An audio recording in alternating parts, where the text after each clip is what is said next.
With the U.S. not ready to concede the crown from the sand as far as top players, and with a slew of talented players on their way up, Rob, who are your top 5 female beach volleyball players in the U.S. of A. right now? Yeah, right now. Okay, so my number 5 is Emily Stockman, and that's of course right now. But when she plays her best game, she's really long, really big defender. She runs down a lot of plays, and she's with a great coach, and they make her do the right things. Nice. I don't know who. I really like her ability to be a hybrid defender. Like she's one of my. She's definitely up there. My number 4 is Sara Hughes. Again, I'm not really too in favor of the partnership she might be in right now, but with Wilkerson or that Hughes is in. Oh, cool. Yeah, I just think that she needs a type of player that's probably not out there right now, and that's why she's in it. That can just dominate and force the game maybe to her, and then she can allow the game to blossom. But that's why she's a little bit lower on my list than maybe other people might put her on. My number 3 is Kerri Walsh. She's still out there, still dominating, still being big. You can't really take that away. You can't teach size. And she's finally on the correct side of the court so that she doesn't have to blow out her shoulder to be able to play the game. So that is just huge for her. You see a lot more options, a lot more smart plays. My number 2, I think some people would be surprised, but is Kelley Claes.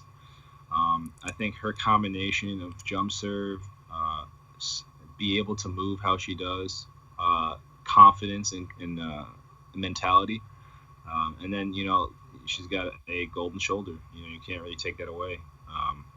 So yeah, she's good blocking. She's with a partner that she wants to play with right now, and I think that it's great for her. Maybe again, she thinks she's in the same boat as Sara Hughes, where she might be able to move up this list a little bit if she gets the right partner to propel her forward. And then my number 1 obviously would be April Ross. I think it's hard to deny that she's far and beyond whether she plays defense or blocks. She's the best player on the court, mainly because of her serving, her ability to side out, her ability to get a point when she gets a dig. And she's done a great job, making herself a better defender. So, more praise to her, and hopefully we'll all be able to get to the Olympics this next year and prove who really is the best. Wow. Hey, listen, there are some people that are going to be in the top 5, but I am amazed how your list and my list, how significantly different they are. And I think it's because if you do 5 to 15, or let's just say 5 to 9, there would be 4 girls on our list on the outside looking in. And that's what I'm going to do. I'm going to roll off some people who are probably on your list on the outside looking in, but on my list they're in. Starting with number 5, Kelley Claes. Got to give it up to her, man. The former woman of Troy. And everyone talks about Sara Hughes. She was the most talked about player, who's the next Misty Man, this and that. And I'm like, hey, what about Kelley? What about Kelley? And there she is, out there balling. Won an AVP title with Sara Hughes, doing really, really well with Sarah Sponsel. Played predominantly internationally, only played five AVP tournaments. Finished in, as far as the top, the AVP, she finished top 3 or 4 in the 5 AVP tournaments she played in. So she finished 3rd or within that top 5. So I got to give it up to her. Got to give her the rub. Kelley Claes. Whoever her agent is, call me. Number 4, Betsi Flint. She is a savage. She will take your lunch money. And a few years ago, she was always good to put these games in, where they were decided by 2 but weren't winning those games. And now she's winning those games. She's winning those games with authority. She's winning those games with killer instincts. All of her shots are sure. There's not a moment of hesitancy. Won a couple of AVP titles. Her first one, Cincinnati, with Kelly Larson. Won a couple with Emily Day. And clearly, well, she has 96 aces from the AVP, and the person who's second is April Ross, who has 54. That's second. So her serve to space.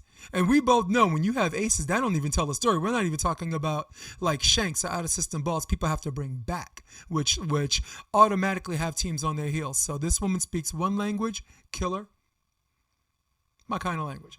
Number 3, scrolling down to Alix Kleinman, the former NCAA finalist at Stanford University, leader in hitting percentage in the AVP, 79 blocks in only 26 matches played. So not bad. She would be higher in this list if she, the one thing that I can say about her is, and sadly, and people are going to think I'm casting aspersions on her, but it's our show and I got to say it. Silver medalist, second best, runner-up. There have been so many instances where it's her turn to reach up and grab that brass ring, and it slipped through her fingers. And I think some of these games she is getting through those, but she has to show me she can consistently do it, because we both know championships are not decided by blowouts, Rob McLean. They're decided by 2-point victories. Which leads me to number 2. You're going to sulk because she's your number 1, April Ross.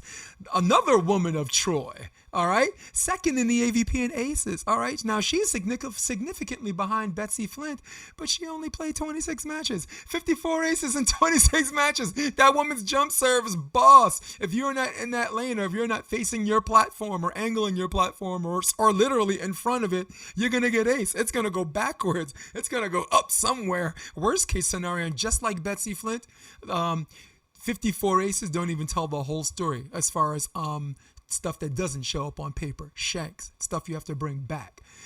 Definitely my number 2. 141 AVP titles. She still seems so young, right?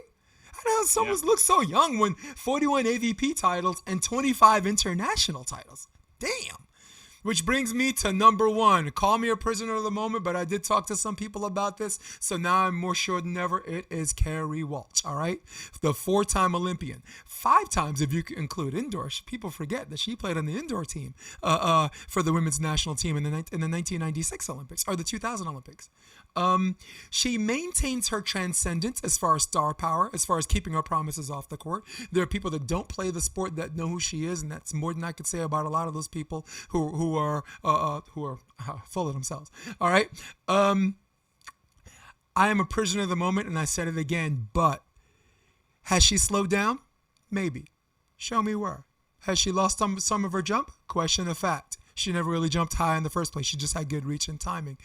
Even if all of those things are correct, even if people prove me wrong and say she slowed down and did this, even if they're right, has she slowed down to a point where somebody else is playing better than her? And my answer is absolutely not. My pick at this age, and I don't even care about age, I care about what you do on the court. This woman was winning with Brooke Sweat. All right, and that sounds like I'm casting aspersions on Brooke Sweat, but this is our Keep It Real show, and I got to keep it real.